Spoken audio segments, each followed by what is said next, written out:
자, 이번 시간은 여러분 교재 210페이지가 되죠. 네, 210페이지에 23번 문제를 풀도록 합니다.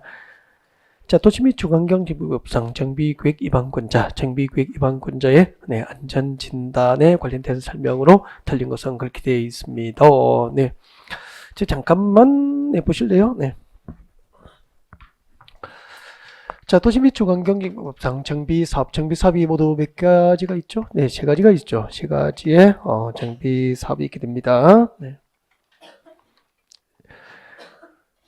제일 위에 주관경 개선 사업이 있죠. 주거환경 개선, 주관경 개선 사업이 있고 재개발 사업이 있습니다. 재개발 사업이 있고요. 그리고 재건축이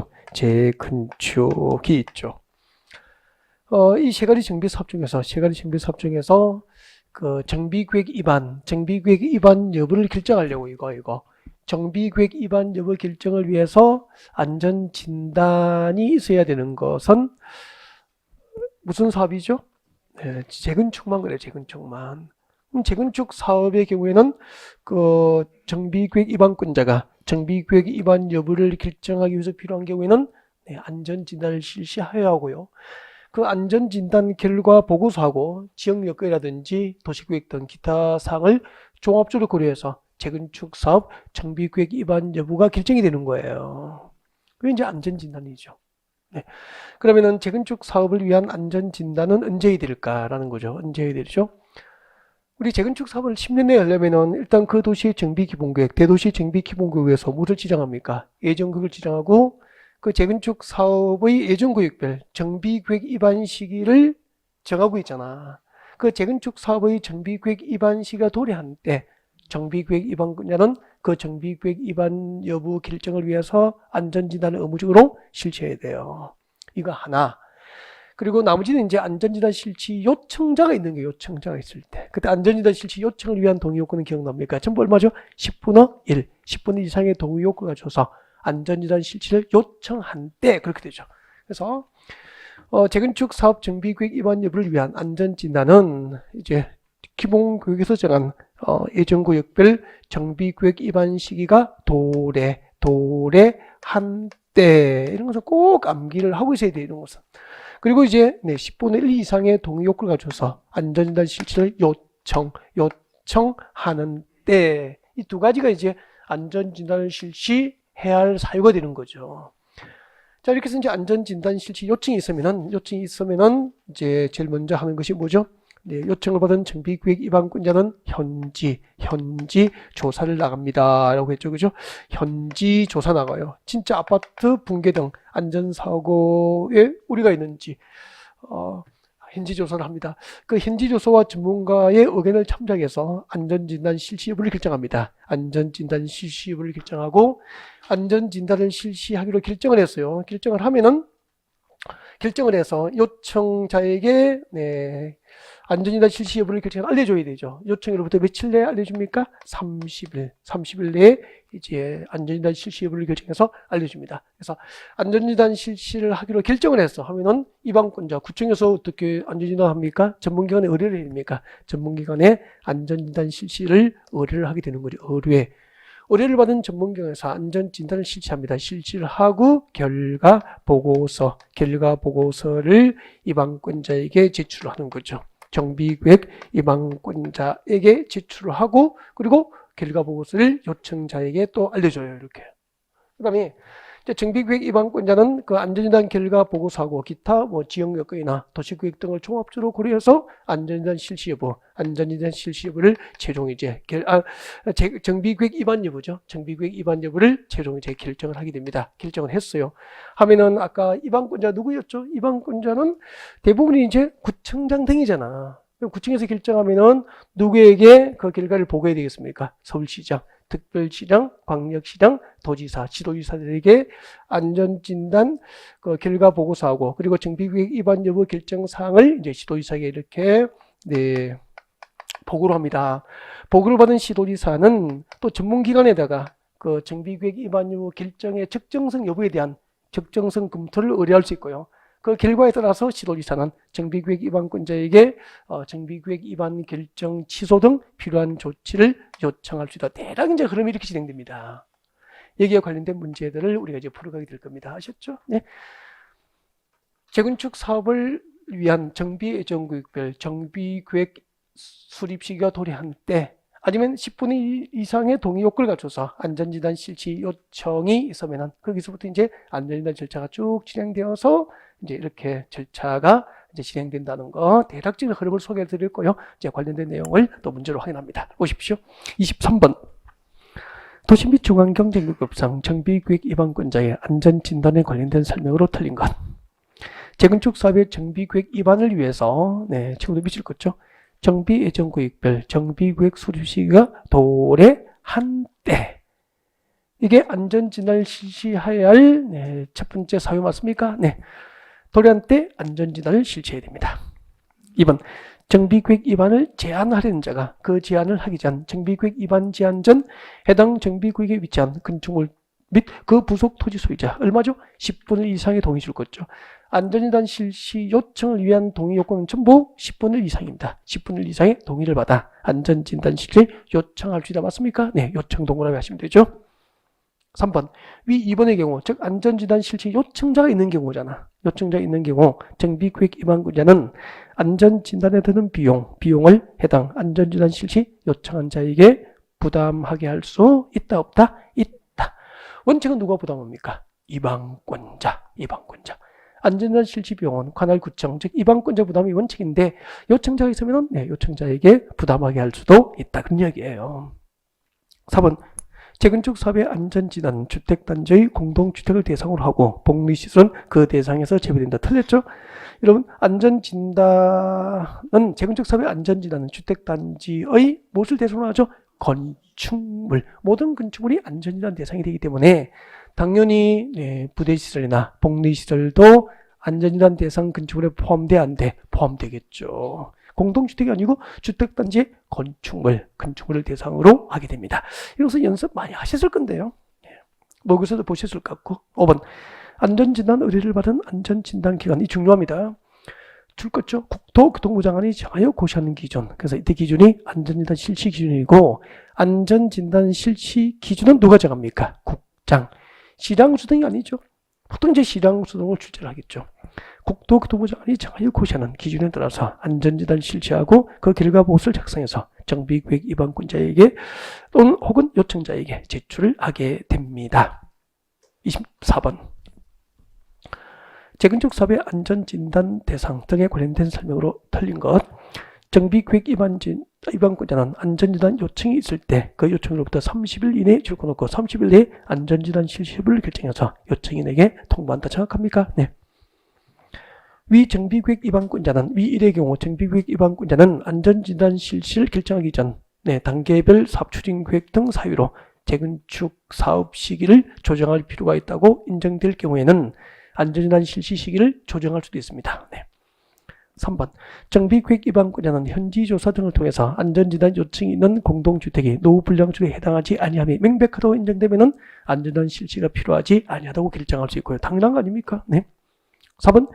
시도유사는 필요하면 시설물 안전 및 유지에 관련한 특별법상 한국시설안전공단의 안전진단 결과의 적정성 여부에 대한 검토를 의뢰할 수 있죠. 시도지사는 아까 그 안전진단 결과 보고서하고 정비구역 위반 결정 여부를 위반권자로부터 관련 서류를 제출받잖아요. 제출받고 이제 전문기관에 안전진단 결과 적정성 여부에 대한 검토를 의뢰할 수 있고요. 시도지사는 그 적정성 여부 검토 결과에 따라서 정비구역 위반 결정 취소 등 필요한 조치를 직접 합니까? 위반권자에게 정비구역 위반 결정 취소 등 필요한 조치를 요청합니까? 요청할 수 있죠. 시도지사가 직접 정비구역 위반 결정 취소 조치를 할 수 있는 게 아니고요. 위반권자에게 취소 등 필요한 조치를 요청할 수 있죠. 상당히 조심해야 됩니다. 무심코 읽으면 국어적으로 너무 완벽하기 때문에 다 넘어갔죠. 얘기해 볼까요?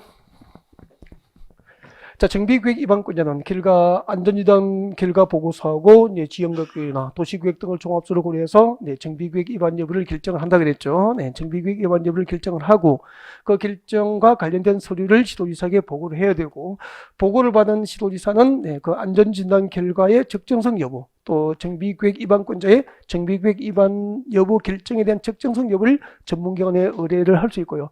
그 검토 결과에 따라서 위반권자에게 정비계획 위반 여부 결정 취소를 뭐 할 수 있죠? 요청할 수 있을 뿐이지. 그 적정성 검토 결과에 따라서 시도지사가 직접 그 위반권자의 정비계획 위반 결정을 취소할 수 있는 것은 아니다는 얘기죠. 시도지사가 직접 취소합니까? 위반권자에게 취소 요청을 할 수 있습니까? 요청을 할 수 있는 거죠. 상당히 조심해야 될 지문입니다. 이런 거. 자, 35번 정비사업 시행방법과 정비사업의 시행자, 정비사업 시행방법과 그리고 정비사업 시행자. 이제 진짜 중요한 파트에 들어왔구나. 고개를 잠깐 드실까요? 네, 고개 드시죠. 이 수업을 하셨으니까 물어보려고. 그래서 이게 집중하시고 고개 드세요. 고개 들고 집중.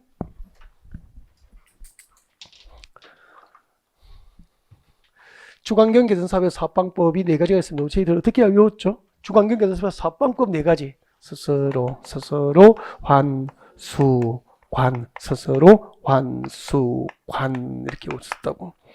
이걸 책 보지 않고 말을 하는 연습을 좀 해야 진짜 아는 거잖아. 맞잖아요. 스스로 환수관 해놓고 무슨 말인지 모르면 안 되니까 여기서 물어볼게요. 이거는 뭐죠? 주관경 개선 사업 시행자, 주관경 개선 사업 시행자가 정비 기반 시설 스스로 이렇게 필요한 정비 기반 시설을 이제 확충하고, 그리고 토지 등 소유자 하여금 스스로 주택을 보존 정비 개량하게 하는 방법을 합니다.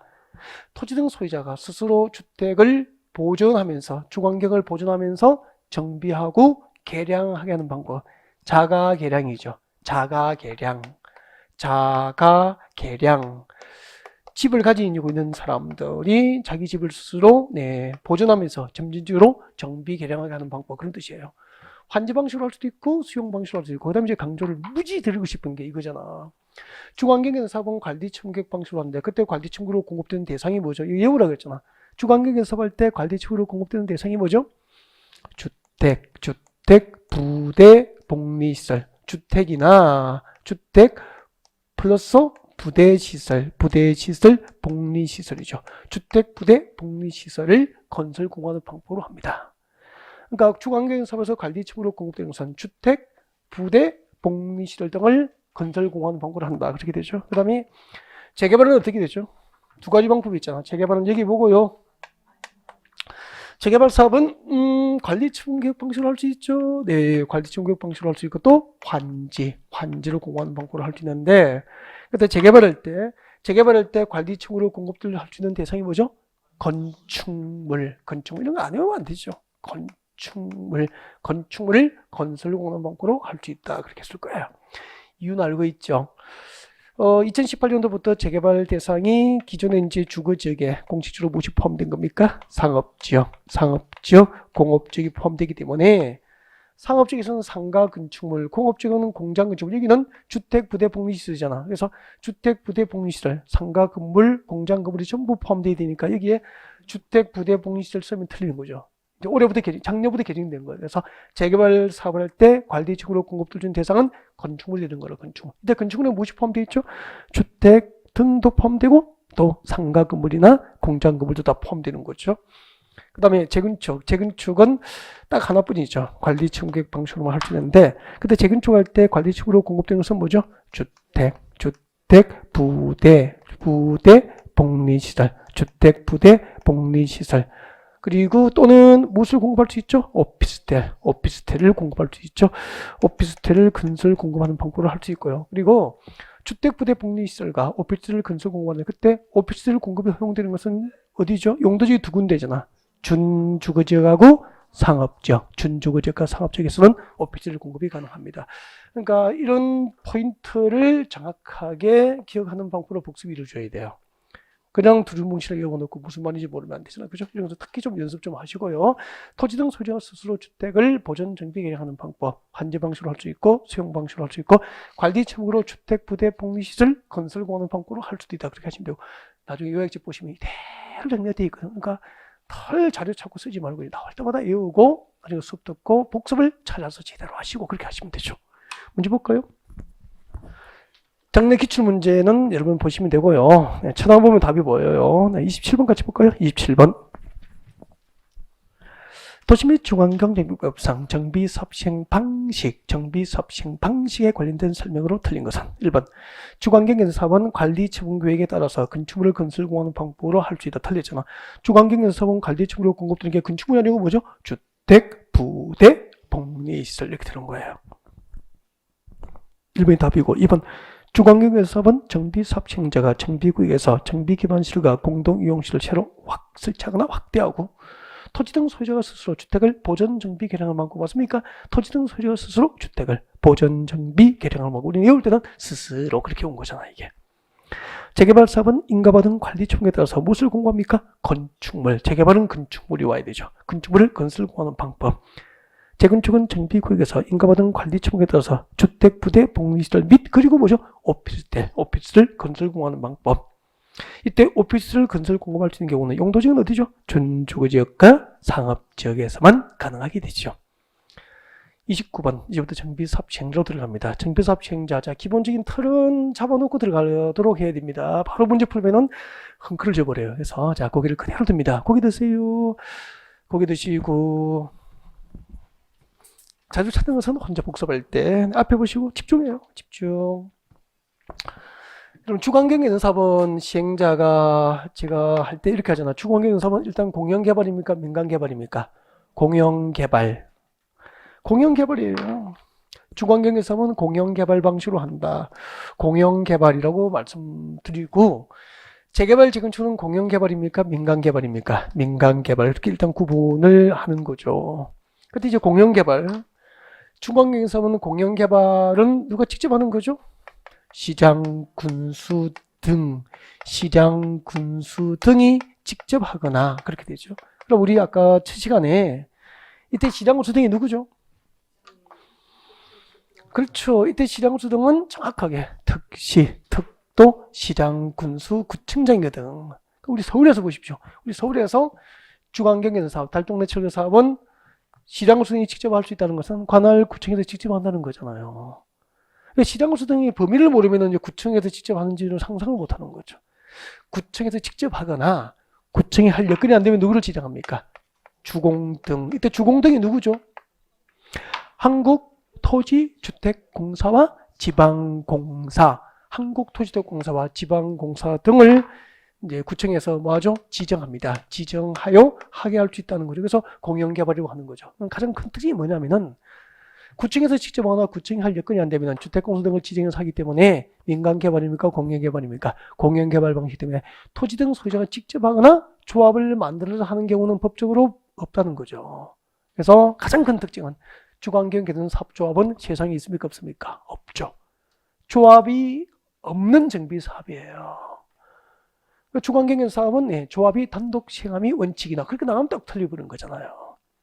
그러면 정비사업은 3개지만 법적으로 정비조합은 몇 개만 존재하는 겁니까? 2개. 재개발하고 재건축. 그러니까 재개발, 재건축은 이제 토지 등 소유자가 직접 하거나 아니면 조합을 만들어서 하니까 민간개발입니까? 공영개발입니까? 민간개발. 그러니까 민간개발 방식은 조합이 하는 방식으로 생각하시면 돼요. 그 다음에 이제 재개발이죠. 재개발 사업. 재개발은 누가 하죠? 조합 단독 시행이 원칙이라고. 그래서 민간개발이라고 한 거예요. 재개발 사업은 재개발 조합, 토지 등 소유자가 조합을 설립하고 조합이 단독 시행하는 게 원칙인데 조합은 가반수의 동의를 하면 조합과 누가 공동을 할 수 있는지 하면은 자 집중 시장, 군수, 주공 등 건설업자, 등록 사업자 기타 대통령령에 정한 요건자와 공동 시행도 가능한 거야. 여러분 재개발 사업을 할 때 재개발 조합과 관할 구청장이 공동 시행할 수 있는 경우도 있다는 얘기입니다. 시장 군수 등에 누가 포함되어 있죠? 서울은 구청장이 포함되어 있잖아. 이걸 일일이 세세하게 외울 필요는 없고 재개발 조합은 조합이 단독 시행함이 원칙이지만 조합은 가반수 동의하면은 조합과 구청장 등이 공동 시행하는 경우도 있다고만 하시면 돼요.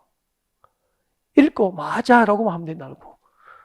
근데 조합원 수가 토지 등 소유자의 숫자가 몇인? 20인 미만. 20인 미만이죠. 이것도 제가 예를 든다고. 잠실 사거리 롯데월드하고 롯데백화점, 롯데호텔을 도심 재개발한다면은 토지등 소유자 몇 인입니까? 롯데그룹에 속하는 법인, 롯데호텔, 뭐 롯데월드, 뭐 롯데백화점, 뭐 롯데그룹에 속하는 법인 3, 4개가 할 거 아니에요. 20인 넘어요, 안 넘어요? 안 넘죠. 롯데가 그때 조합 만들어서 합니까? 단독으로 할 수 있는 경제력 사실이 그게 된다 그랬죠. 그래서 재개발할 때 토지 등 소유자의 숫자가 20인 미만이면은 조합을 만들어 안 만들어? 안 만들고 누가 직접 합니까? 토지 등 소유자, 토지 등 소유자가 단독 시행한다고 이렇게 되는 거잖아. 그러면 재개발 사업을 토지 등 소유자가 단독으로 할 경우에는 조합을 설립합니까? 아닙니까? 조합을 설립하지 아니할 수 있다. 또 이렇게 지문이 만들어지고. 그리고 봐요. 이때 토지 등 소유자의 숫자가 20인 미만이면 재개발 조합이 단독 시행하는 게, 토지 등 소유자가 단독 시행하는 게 원칙인데, 이때도 토지 등 소유자 과반수 동의하면은 그 토지 등 소유자가 다음해자와 공동으로 할 수 있는 거죠. 누구하고? 시장, 군수, 주공 등 건설업자, 등록사주 등과 토지 등 소유자도 공동 시행이 가능하다고. 이렇게 듣고 잊어버리기 전에 복습하면 완벽한 정리가 되잖아요. 그 다음에 재건축. 재건축 사업은, 여러분 아파트 재건축은 누구예요? 당연히 뭐 재건축 조합이 하죠. 그리고 재건축 조합이 단독 시행하는 게 이렇게 원칙인데, 재건축 사업은 재건축 조합이 단독 시행하는 게 원칙인데, 재건축 조합도 조합원 과반수 동의하면은 여기 시장, 군수, 주공 등 건설업자, 등록사주 등과 재건축 조합이 공동 시행할 수도 있다 그렇게 돼요. 그러면은 여기까지 정리해 보니까 재개발 사업과 재건축 사업은 공영 개발입니까? 민간 개발입니까? 민간 개발이라고. 근데 여러분 재개발 재건축은 조합을 만들어서 민간 개발 방식으로 하는 게 원칙이잖아, 그죠? 근데 천재지변에 의해서 재건축 아파트가 붕괴 등 지금 붕괴 직전이에요. 그러면 추진위원회 만들고 조합 설립 동의서 받으러 다니면은 그 무너지는 재건축 아파트가 기다려줍니까? 중간에 무너집니까? 무너지잖아. 그래서 천재지변 등에 의해서 긴급하게 재개발 재건축이 필요하면은 재개발 재건축도 누가 직접 합니까? 시장 군수 등이 직접 하거나, 시장 군수 등이 직접 할 여건이 안 되면 누구를 지정합니까? 주공 등 토지주택공사 등을 지정하여 공공개발 방식으로 할 수도 있다는 거죠. 그래서 천재지변 등에서 긴급히 재개발 재건축이 필요한 경우, 재개발 재건축도 민간 개발입니까? 공공 개발입니까? 공공 개발 방식으로 할 수 있는 경우도 있다는 것만 아시면 돼요. 이 정도. 여기서 더 들어가 봐야 뭐 그건 오버죠. 그러면은 우리 정비 사업은 3가지지만 재건축하고 재개발이 그중 10중 8구고 그 사업 시행자가 조합이 되는 게 원칙이기 때문에 정비 사업 시행자의 10중 8구는 무엇이라고 배웁니까? 조합이라고 배우잖아. 그래서 이제 정비 사업 시행자 중에서 조합은 별도로 공부를 해야 되고, 조합은 대개 한 문제 나오는, 그러니까 도시개발조합과 정비조합이 시험에 안 나온 해는 없다고 보시면 돼요. 정비조합이 안 나오는 경우가 없거든. 근데 이제 조합 설립 인가 신청을 위한 동의요건 5에 외워야 됩니다. 그동안에는 재개발만 제가 외우라고 했거든. 토지 등 소유자 4분의 3, 토지 면적 2분의 1, 그죠? 재건축도 정비구역과 정비구역이 아닌 구역이 포함되어 있어요. 구분해서 암기를 해드릴 게 여러분의 5의 몫이라고 이제 이걸 해주셔야 된다고. 조합 설립과 신청을 위한 동의요건, 기타 조합과 임원회, 조합원 자격, 임원에 관련된 사항 등등을 이제 암기를 하셔야 된다고. 자, 일단 문제를 잠깐 더 풀어볼 수 있도록 그렇게 준비할까요? 네. 그러니까 이 정도의 기본 틀을 전제로 들어가서 소소하게 챙겨야 된다고. 그러니까 이 정도가 기본이 안 되면은 들어가서 티적박죽이 되고요. 이거 뭐 어떻게 해낼 수가 없고. 또 잠깐만요. 주관경영 사업은 공영개발이니까 시장 수등이 직접 하거나 주공 등을 지정해서 하거든. 그때 이제 무엇을 외우면 돼요? 동의요건만 외우면 돼요. 동의요건. 알겠죠? 네. 토지 등 소유자 3분의 2, 세입자 실외수, 과반수 이런 거 동의요건만 외우면 된다고. 여기 이제 추가하면 돼요. 동의요건 암기는 여러분이 할 수 있는데 이 기본 틀을 못 잡으면 동의요건하고 뒤죽박죽 돼가지고 어떻게 보면 정리가 안 된다고. 이렇게 기본 틀을 잡아드린 거고, 자, 동의요건을 붙여서 외울 수 있도록 문제가 준비가 돼 있어. 그 문제가 29번이에요. 그래서 29번 도시 및 주관경제법상 줄 거죠. 주관경계는 사업 시행자잖아. 줄 거예요. 주관경계는 사업 시행자 동의요건 여기에 나온 것은 외워야 되거든요. 그래서 29번은 별표 2개 하시고 오후에 이런 거 10번 읽어버려요. 그대로 시험 나오는데 뭐 나오면은. 한번 볼까요? 일단 주관경계사업은 공영개발이니까 시장구서 직접 하거나 주공 등을 지정하겠죠. 네, 이걸 전제로 하고 이제 읽어야 된다고 보겠습니다. 토지등 소유자가 스스로 주택을 보전, 정비, 개량하는 방법으로 시행할 경우 누가 직접 합니까? 시장구수 등이 직접, 시장구수 등 줄 거고 직접 동그라미, 시장구수 등이 직접 하되 2번 내려와요. 위 1번의 경우 토지주택공사 등을 사업시행로 지정 줄 거죠. 토지주택공사 등 줄 거고 지정 동그라미, 토지주택공사 등을 지정하려고 할 경우에는 아까 동의요건이 필요하다고 그랬잖아. 토지등 소유자 얼마의 동의가 필요합니까? 과반수 동의를 받으면 가능하다는 얘기지. 아셨죠? 네, 이런 동의요건을 여러분 외워야 되잖아. 시장공사 직접 하되 주택공사 등을 지정하여 하게 할 수도 있죠. 근데 지정하려면 토지등 소유자 얼마의 동의가 필요합니까? 과반수 동의를 얻어서 주택공사 등을 지정하여 하게 할 수도 있다. 그래서 1번, 2번은 한 세트 묶어주세요. 그 다음에 내려오시고 3번 사업시행자가 환지로 공하는 방법, 환지로 공하는 방법을 시행할 경우에는 시장구수 등이 토지주택공사 등을 사업시행로 지정하는 경우, 시장구수 등이 토지주택공사 등을 지정할 경우에는 이제 정비예정구역 또는 정비예정구역의 토지나 건축물 소유자, 지상권자, 토지 등 소유자잖아. 토지 등 소유자 얼마? 3분 이상의 동의 줄 거예요. 토지 등 소유자 3분 이상의 동의나 세입자 지대수 과반수 동의, 세입자 지대수 과반수 동의를 얻어야 됩니다. 그래서 2번, 3번을 묶고요. 2번, 3번을 묶어서 비교. 토지 등 소유자가 스스로 주택을 보전, 정비, 개량하는 방식으로 할 때는 토지 등 소유자가 과반수의 동의를 얻어서 주택공사 등을 지정하지만 그 외의 방법, 환수관이 나오겠죠. 그 외의 방법을 할 때는 주택공사 등을 사업시행로 지정할 때는 토지 등 소유자 얼마의 동의를 요합니까? 3분의 2 이상. 세입자 동의는 과반수, 세입자 대수 과반수 이상의 동의를 받아야 되니까 2번, 3번은 비교해서 외우는 거 아니에요? 4번. 위 3의 경우 줄 것죠. 세입자 지대수가 토지 등 소유자 2분의 1 이하인 경우, 세입자 지대수가 토지 등 소유자의 2분의 1 이하인 경우에는 세입자 동의 절차를 거치지 아니할 수도 있어요. 이게 답이에요. 3분의 1입니까? 2분의 1 이하입니까? 2분의 1 이하. 그리고 시장구수 등은 천재지변, 그 밖에 불가피한 사유로 건축물이 붕괴될 우려가 있어서 긴급히 정비 사업을 시행할 필요가 있는 경우에는 동의서 받을 시간이 있습니까? 긴박합니까? 긴박하기 때문에 이때는 토지 등 소유자나 세입자 동의 없이 직접 시행할 수도 있습니다. 여기까지. 그래서 29번 문제를 만든 이유가 주관경영사업은 공영개발 방식으로 할 수 있다는 것은 여러분은 알지만 그때 주택공사 등을 사업시행로 지정하고자 할 때는 일정한 동의요건이 필요하잖아. 맞죠? 그때 동의요건을 암기해달라는 거예요. 그래서 만든 문제라고. 10번 정도 읽어주셔야 될 것 같습니다. 네. 그래서 이런 것은 자꾸 잊어버리기 때문에 시험 장애까지 기억을 가져가는 방법은 다시 누가 복습하느냐 싸움 아닐까요? 네.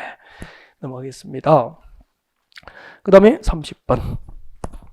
도시 및 주관경제법상 재개발 사업과 재건축 사업 시행자, 재개발 사업과 재건축 사업 시행자를 비출 것이면서 머릿속에 딱 떠올라야 되죠. 공영개발입니까? 민간개발입니까? 민간개발. 누가 하죠? 조합. 재개발 사업은 토지 등 소유자의 숫자가 20인 미만이면 조합을 만듭니까? 토지 등 소유자가 직접 할 수 있습니까? 토지 등 소유자가 직접 할 수 있다. 이렇게 전제하면 되죠. 1번 같이 봅니다. 재개발 사업은 조합이 시행하나? 맞습니까? 네. 조합 주권 되죠. 조합이 시행하거나 손 떼고 조합은 과반수의 동의를 받으면 일정한 자, 시장구수 등과 공동 시행할 수 있습니까? 네. 재건축 사업도 누가 하죠? 조합이 시행, 조합 줄 거죠. 그때 조합은 과반수의 동의를 받으면 시장구수 등과 공동 시행할 수 있습니까? 네. 3번.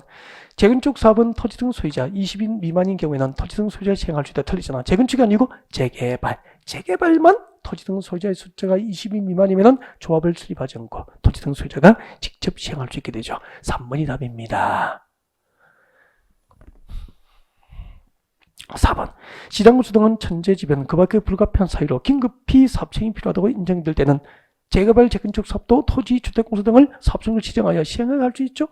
재개발, 재건축의 민간개발입니까? 공공개발입니까? 공공개발. 그래서 천재지변 등에서 긴급히 사업이 필요할 경우 재개발, 재건축도 공공개발로 가능하다는 이야기잖아요. 5번. 시장구수 등이 토지, 주택공사 등을 사업시행로 지정 고시한 때 그 고시의 다음날 추진위원회 구성 승인이나 조합 설립인가가 취소된 것으로 간주됩니다.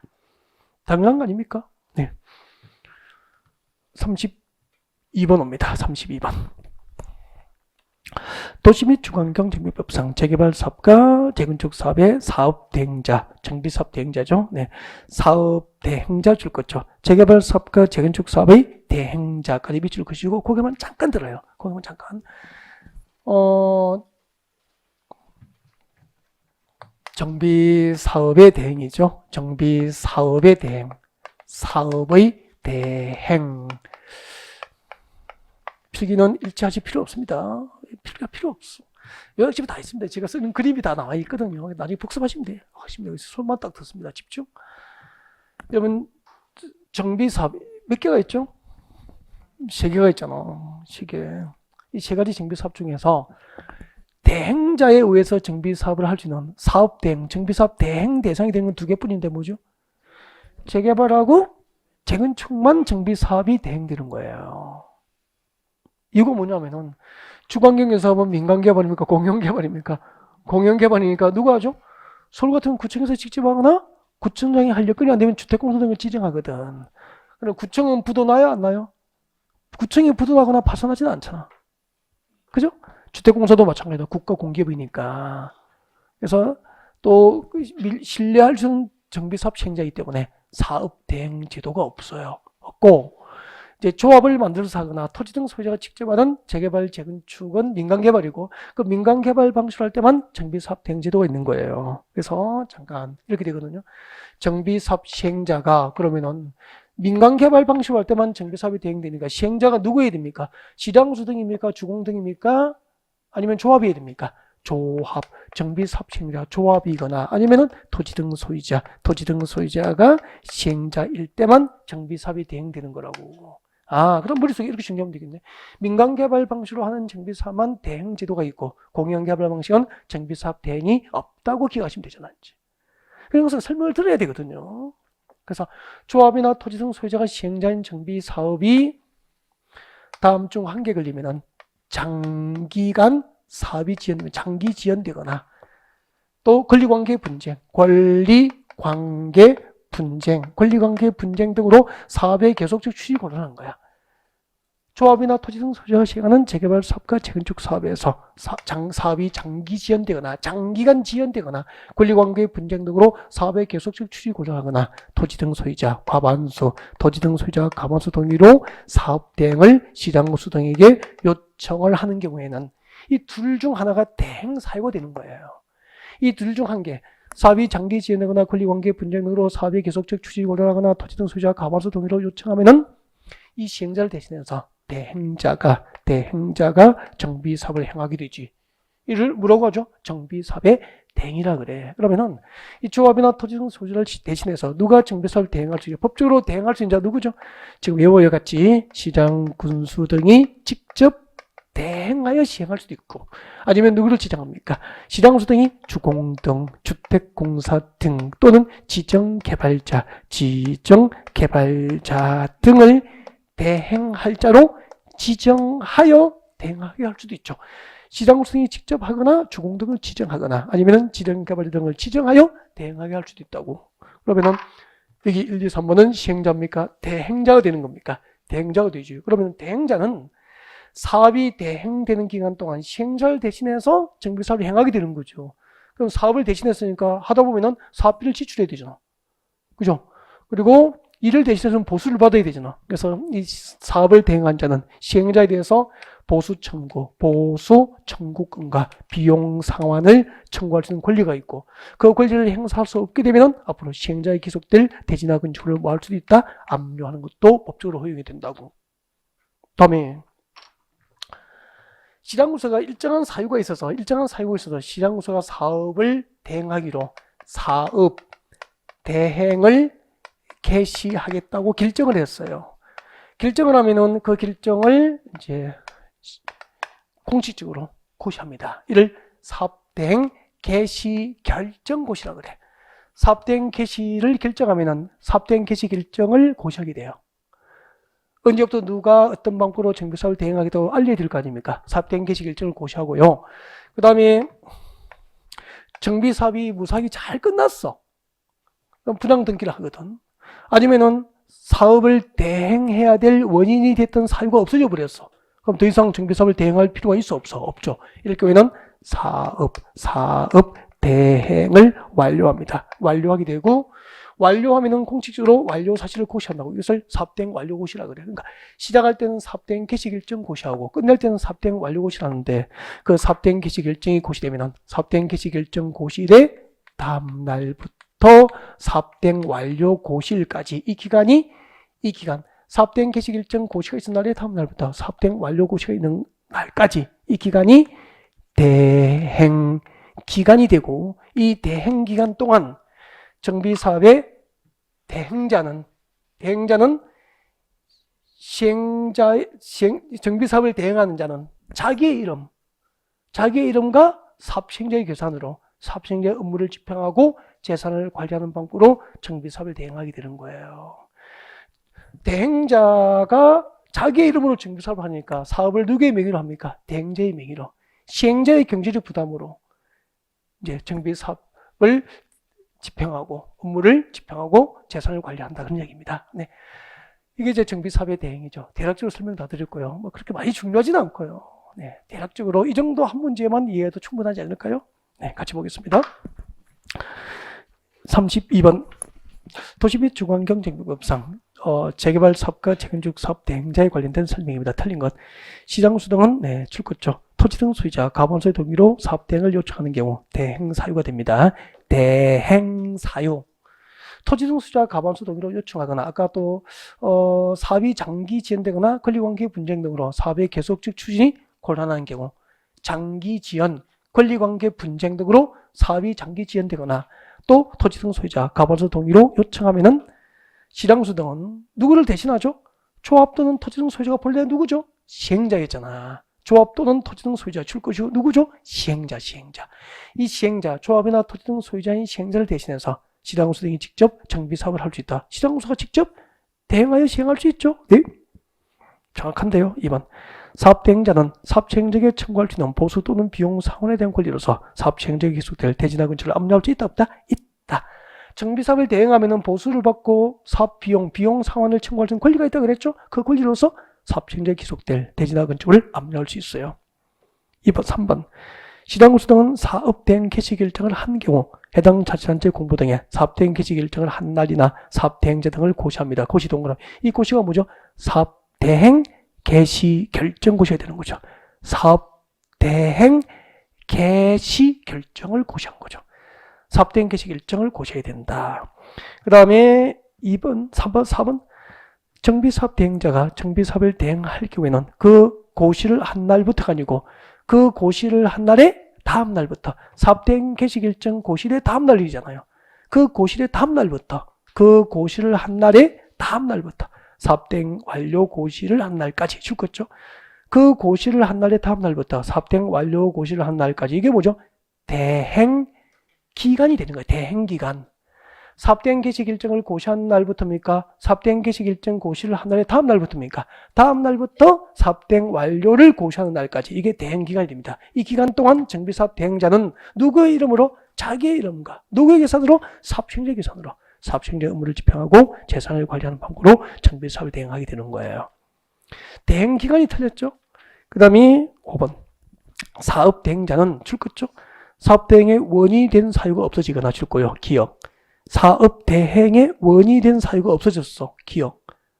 그 뒤에 분양 등기를 완료한 때 줄 것이고 니은. 이 기억과 니은이 뭐죠? 사업 대행 완료 사유가 됩니다. 정비 사업 대행을 완료해야 될 완료 사유. 사업 대행을 끝내야 될 완료 사유가 되는 거죠. 자, 기억과 니은 중 한 개에 해당하면은 사업 대행자는 정비 사업 대행을 완료해야 되고 완료하면은 완료 일시 등을 공식적으로 고시합니다. 이게 무슨 고시죠? 사업 대행 완료 고시 그렇게 되는 거라고. 보니까 문제 속에 사업 대행 문제가 나왔을 때 기본적인 핵심은 다 넣어놨죠. 그러니까 자주 출제는 안 돼요. 내용이 별로 없어가지고 혹시 나오면은 이제 맞출 수 있도록 최소한의 문제를 준비했다 그렇게 보면 되고요. 앞으로 동행모의사 등으로 계속 연습을 하게 될 겁니다. 네, 사업 대행을 소개한 거고요. 그 다음에 이제 넘어가서 216페이지 옵니다. 216페이지 오셔서 계약의 방법과 시공자 선정, 작년에도 문제가 한 문제 나왔고요. 네, 그리고 아주 중요하고요. 특히 이제 33번, 34번은 신설됐고요. 신설되고 작년에 시험에 안 나왔거든. 그래서 올해 가능성이 매우 높다라고 봐야 돼요. 네. 제가 수업할 때 이런 얘기를 했죠. 여러분, 재개발 재건축 사업 시행자의 10중 8가 누구였죠? 조합이잖아. 그 재개발 재건축 할 때 조합 설립 추진위원회 위원장이 되거나 조합장이 되면은 수업 시간에 뭐 농담했잖아요. 교도소 담장 위를 걷는 거하고 같다고. 진짜 이 업무 수행 과정에서 거의 뭐 한 3분의 1 정도는 교도소에 가시거나 네, 소송 등으로 네, 이제 문제가 되는 경우가 생기죠. 그 이유가 제도가 미비된 것도 하나의 이유가 있었다고. 도덕성 문제도 있었겠지만. 그러니까 안 봐요. 추진위원회 위원장이 되면은 조합장이 되면은 이제 뭐 공사 도급 계약이라든지 그죠? 시공자 선정이라든지 뭐 그죠? 이거 할 때 얼마나 많은 영향을 미치겠어.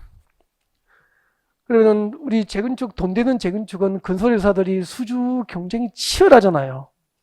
그죠? 이런 것을 제도화가 안 돼 있었기 때문에 끊임없이 조합장이 되거나 추진위원회 위원장이 되면 로비의 대상이 되는 거예요. 이권에 개입되고 이제 로비하는 과정에서 뭐 금품 수수 등이 오가면은 모를 것 같지만 결국 나중에는 다 이제 그게 문제가 되고 이제 그렇게 되어 왔죠. 그래서 늦었지만 작년에 정비법을 일괄적으로 개정하면서 계약의 방법은 네, 일반 경쟁에 붙여야 된다. 다음의 경우에는 추천방법하고 다음의 경우에는 수의계약으로 하고 뭐 이렇게 제도화가 이루어지게 된 겁니다. 그 제도를 널리 알리는 방법은 시험에 내면 되겠죠. 그죠? 부동산 전문가들 준비를 하시는 분에게 시험에 많이 내면은 중요하게 막 외우고 하거든. 자, 근데 나오면 너무 좋겠지 뭐. 33번 같이 볼까요? 도시 및 주거환경 정비법상 계약 방법에 관련된 설명입니다. 틀린 것. 1번. 추진위원장과 사업시행자, 추진위원장, 조합설립 추진위원회 위원장이죠. 위원장 동그라미, 사업시행자 동그라미, 사업시행자 누구죠? 조합이겠죠, 뭐, 대부분이, 그죠? 네. 그래서 조합설립 추진위원회 위원장이나 앞으로 조합에서 계약을 하려면은 무슨 계약이죠? 나와 있잖아. 공사계약, 용역계약, 물품 구매 및 제조 등 각종 계약을 할 때는 줄 것죠. 일반 경쟁에 붙여야 한다. 밑에 적으십시오. 원칙. 앞으로 조합 설립 추진위원회 위원장과 조합에서 계약을 할 때는 일반 경쟁에 붙이는 것을 원칙으로 합니다. 다만 그 입찰 참가자를 지명하여 경쟁에 붙이는 지명 경쟁의 방법으로도 허용이 되죠. 네, 그래서 지명 경쟁의 방법을 할 수 있는 경우가 이제 3번부터 5번이에요. 그래서 3번부터 5번을 묶어서 발표하시고, 이것은 꼭 암기를 하셔야 돼요. 암기라고 적으시고. 근데 뭐 암기가 너무 쉬워요. 모의고사에서도 보신 적이 있을 거예요. 다. 뭐 연습하신 거잖아. 계약의 성질과 목적에 비추어서 특수한 설비나 기술, 자재, 또 물품 또는 실적이 있는 자가 아니면 도저히 그 목적 달성에 곤란한 경우로서 줄 것죠. 이건 외워야 됩니다. 입찰 대상자가 몇 인? 10인. 10인 이내인 경우죠. 입찰 대상자가 10인 이내인 경우에는 네, 지명 경쟁에 붙일 수 있다. 그렇게 되죠. 네, 2번이 답이고요. 3번은 건설산업기본법상 전문공사 포함입니까? 제외입니까? 제외. 전문공사를 제외한 앞에 건설공사니까 그냥 일반 건설공사를 기억하시면 돼요. 전문공사가 아닌 일반 건설공사는 추정가격 얼마? 3억 이하 공사입니다. 추정가격 3억 이하인 공사인 경우에는 네, 지명경쟁에 붙일 수 있고요. 나머지 4번에 줄 것죠. 전문공사. 그 다음에 5번에 물품 제조, 구매, 용역 줄 거면 되죠. 물품 제조나 구매, 용역 계약 등 가격은 네, 4번, 5번은 추정가격 얼마죠? 1억 이하. 1억 이하는 지명경쟁에 붙일 수 있게 되죠. 그러면은 뭐 계약방법은 일반 경쟁에 붙이는 게 원칙인데 지명경쟁으로 할 수 있는 경우는 2번하고 3번만 혼동하지 않으면 나머지는 전부 얼마죠? 1억 이하 아닙니까? 추정가격 1억 이하죠. 1억 이하죠. 뭐 1억 이하. 그러면은 입찰 대상자가 몇 인? 10인 이내이거나 전문공사를 제외한 일반 건설공사만 추정가격이 얼마죠? 3억이고 나머지는 추정가격이 얼마죠? 1억 이하는 전부 지명경쟁에 붙일 수 있다고 기억하시면 돼요. 다음 35번. 도시 및 주거환경정비법상 시공자 선정 줄 것이고 시공자 선정에 관련된 설명으로 틀린 것은 시공자 선정 설명 듣고 네, 문제 풀고 오해 복습하시면 됩니다. 네, 이거 마무리하고 또 휴식해야 되니까 고개를 잠깐 들어주실래요? 네.